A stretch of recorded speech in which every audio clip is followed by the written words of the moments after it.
নমস্কার বন্ধুরা, কবিতা কিচেনে আপনাদের সবাই স্বাগত। আমি একটা নতুন রেসিপি নিয়ে চলে এসেছি, পটল দিয়ে এগ চিলি। তা চলো কী দিয়ে বানাবো তোমাদেরকে দেখাই। এখানে দেখো বড় বড় সাইজের পটল নিয়ে আমি চলে এসেছি, খুবই বড় বড় সাইজ, দেখতেই পাচ্ছ। আর এর খোসাটা কিন্তু আমি একটু ছাড়িয়ে নিয়েছি। আমি এটা দু টুকরো করে নেব। এখানে দেখো 6টা 7টা পটল রয়েছে। আর এখানে রয়েছে আমার 3 পিস ডিম। দেখো অনেক সময় হয় বাড়িতে বাজার থাকে না বা মাছ থাকে না, রান্না বান্না করা খুব সমস্যা হয়ে যায়, কিন্তু ডিমটা সবাইয়ের বাড়িতে থাকে, কম বেশি থাকে। তো আমি আজকে 3টে ডিম দিয়ে করব, তোমরা পারলে 2টো ডিম দিয়েও করতে পারো। আর এখানে দেখো পরিমাণ আমার পেঁয়াজটা একটু বেশিই লাগছে। আর পেঁয়াজগুলো দেখো আমি একদম ছোট্ট ছোট্ট নিয়ে নিয়েছি, কিছুটা বড় বড়ও নিয়েছি। আর এইগুলো কিন্তু আমাদের জমির হচ্ছে পেঁয়াজ। আর এখানে দেখো নিয়ে নিয়েছি একটু লঙ্কা, পাকা লঙ্কা নিয়ে নিয়েছি, কয়েকটা চিড়ে নিয়েছি। আর এখানে নিয়েছি একটা ক্যাপসিকাম, এখানে রয়েছে আদা বাটা। আর এখানে দেখো 2টো রসুন আমি থেতো করে নিয়েছি। তা চলো এই দিয়ে আমি বানাবো। আজকে পটলগুলো আমি কেটে নিই, কীভাবে কাটবো একটু দেখাবো তোমাদেরকে। এখানে দেখো পটলগুলো আমি এইভাবে কেটে নেবো। আর এর ভেতরে যে দানাগুলো রয়েছে আমি ওইগুলো কিন্তু সবকটা বের করে নেবো। আর দেখো অনেক বাড়িতে আছে না, ছোটো ছোটো বাচ্চারা অনেক সবজি খেতে চায় না। এইভাবে সবজিগুলো যদি তোমরা খাওয়াও ওদেরকে, তা ওরাও কিন্তু খুশি খুশিতে খেয়ে নেবে, আর ভীষণ ভালোও লাগবে খেতে, আর বড়রাও খাবে। তা আমি ভাবলাম আজকের, আরেকদিন আমি করেছিলাম এরকম করে খেয়েছি, তার জন্য ভাবলাম আজকে যে আরেকবার বানিয়ে দেখানো যাক। তার জন্য আমি আজকেরও নিয়ে চলে এসেছি পটল। আর পটল দিয়েই আমি আজকের বানাবো। তোমরা পটল ছাড়াও করতে পারো। তো আমি এটা বাচ্চাদের ক্ষেত্রেই করছি, কেন ছোটো ছোটো বাচ্চারা অনেক সবজি খায় না, আর মাদের খুব দুর্গতি হয় যে খাওয়ানোর জন্যে এই খা ওই খা, না খা, খেতেই পারে না ওরা। দেখো আমার সব পটলগুলো কাটা হয়ে গেছে। এবারে দানাগুলো আমি বের করে নেব। দেখো দানাগুলো আমি এইভাবে বের করে নেব, হালকা করে দানাগুলো আমি শুধু বের করে নেব।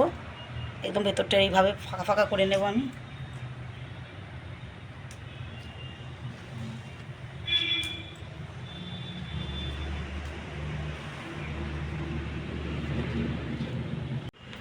এখানে দেখো পটলগুলো আমি সব কটাই এভাবে পরিষ্কার করে নিয়েছি। আর এদিকে দেখো ডিমগুলো আমি কেটে এই সাইজের করে নিয়েছি, একটা ডিম 4 টুকরো করে নিয়েছি।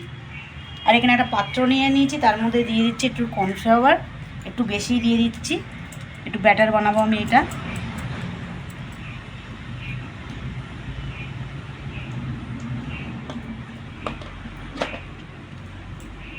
দিয়ে দেবো স্বাদ মতন একটু লবণ, একটু হলুদ গুঁড়ো,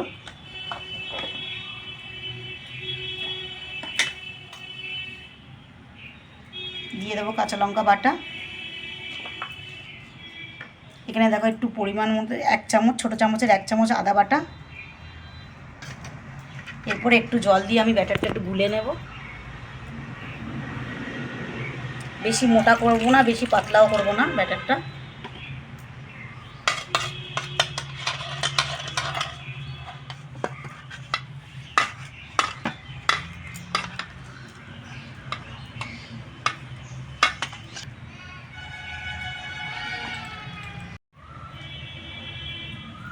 এইভাবে দেখো পটলগুলো দিয়ে দেবো। আর একটুখানি আমি কর্নফ্লাওয়ারের মধ্যে এইভাবে গাটা মাখিয়ে নেবো, কেননা না তো এই ব্যাটারটা ধরবে না এর গায়ের মধ্যে। আর একটা একটা এইভাবে আমি ছাঁকা তেলের মধ্যে ছেড়ে দেবো। এটাও গরম হয়ে গেছে, এটা আস্তে করে ছেড়ে দেবো। এইভাবে আমি ভেজে নেব। এখানে দেখো আমার ভাজা হয়ে গেছে কয়েকটা, আবার কটা দিয়ে দেবো আমি ওইভাবেই। বেশি লাল লাল করব না আমি।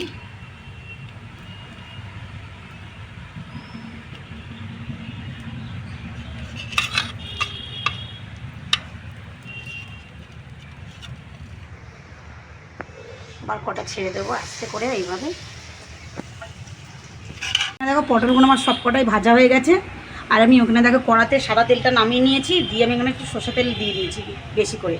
আজকে কিন্তু রান্নাটা আমি পুরো সরষের তেলেই করবো, তোমরা পারলে কিন্তু সাদা তেলেও করতে পারো। এখানে দেখো যে এই রসুনটা আমি থেতো করে রেখেছিলাম, ওই রসুনটা আমি পুরোটাই দিয়ে দেবো।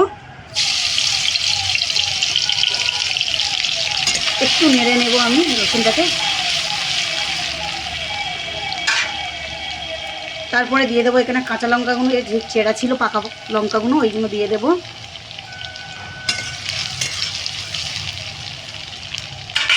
এরপরে দেখো আমি পেঁয়াজগুলো এইভাবে গাগুলো ছাড়ি ছাড়ি রেখেছিলাম, এইগুলো সবটাই দিয়ে দেবো।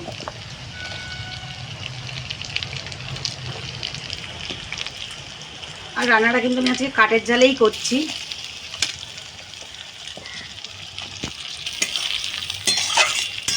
পেঁয়াজটা হালকা একটু ভাজা হোক, তারপরে আমি পরপর যেগুলো রয়েছে আমি ওইগুলো সব দিয়ে দেবো।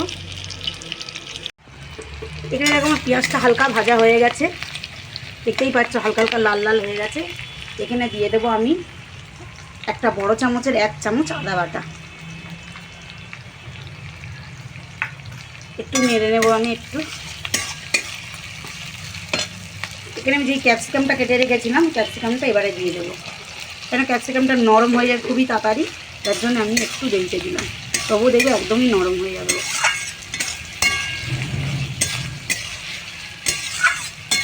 এইভাবে যদি রান্না করে দেওয়া, ছোটো ছোটো বাচ্চারা ভীষণ খুশিতে খাবে, আর বড়রাও আছে তারাও সবাই খাবে, ভালোভাবে খাবে।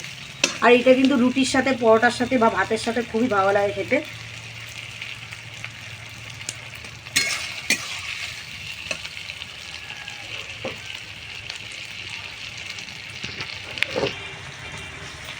এখানে দেখো ক্যাপসিকামটা আমার ভাজা ভাজা হয়ে গেছে প্রায়। এরপরে দিয়ে দেবো আমি এখানে 1 চামচ চিনি। তা তোমরা যদি বেশি মিষ্টি খাও সেরকম বুঝে তোমরা দেবে। আমি এখানে 1 চামচ আর হাফ দিয়ে দিলাম। এখানে রান্নাটা একটু ঝাল মিষ্টি দুটো সমান হবে। আর এখানে দেখো আমি 2টো টমেটো বেটে নিয়েছি মিক্সারে। তোমরা পারলে সসও দিতে পারো, কিন্তু আমি টমেটো বাটাটা দিচ্ছি এই কারণে আরেকটু স্বাদ হবে ভালো।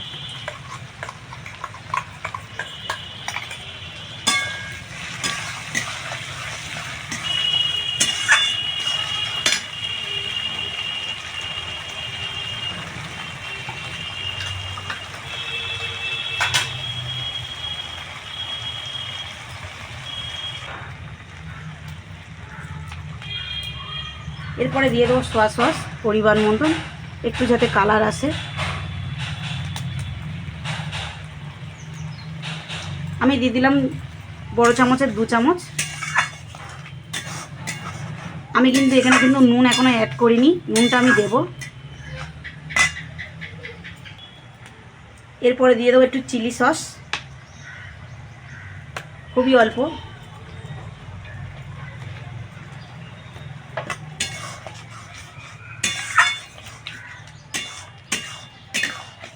দেখো কালারটা কিন্তু খুব সুন্দর একটা এসছে। এখানে দেখুন হালকা একটু রসটা শুকনো হয়ে গেছে আমার।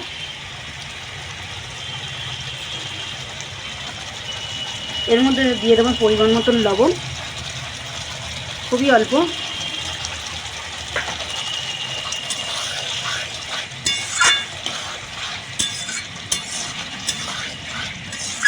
একটু নাড়াচাড়া করবো, লবণটা সবটাতে যায়।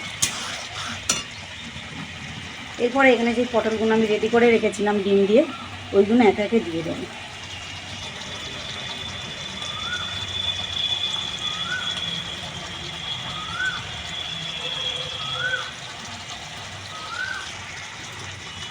হালকা করে নাড়তে হবে।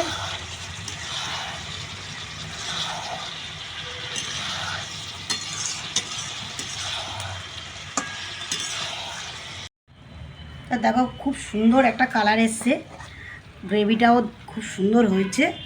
আমি একটা প্লেটে ঢেলে দিলাম। এবার মজা করে ভীষণ খাবো। এটা আমরা কিন্তু খাবো ভাতের সাথে।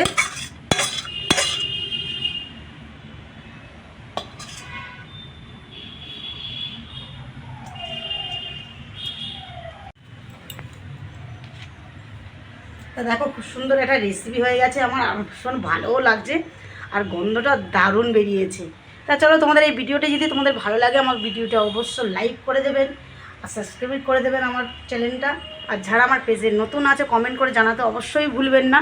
চ্যানেলটা সাবস্ক্রাইব করবেন, ভিডিওটি লাইক করে দেবেন। তা চলো দেখা হচ্ছে তোমাদের সাথে খাবার টেবিলে।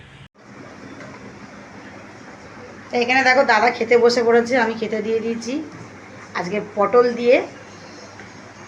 খুব খিদে লেগেছে, আগে খেয়ে নিই। তা খেয়ে বলো কেমন হয়েছে এটা।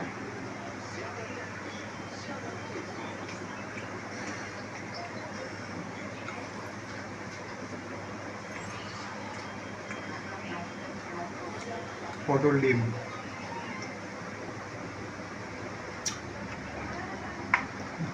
খুব সুন্দর হয়েছে, দারুণ হয়েছে।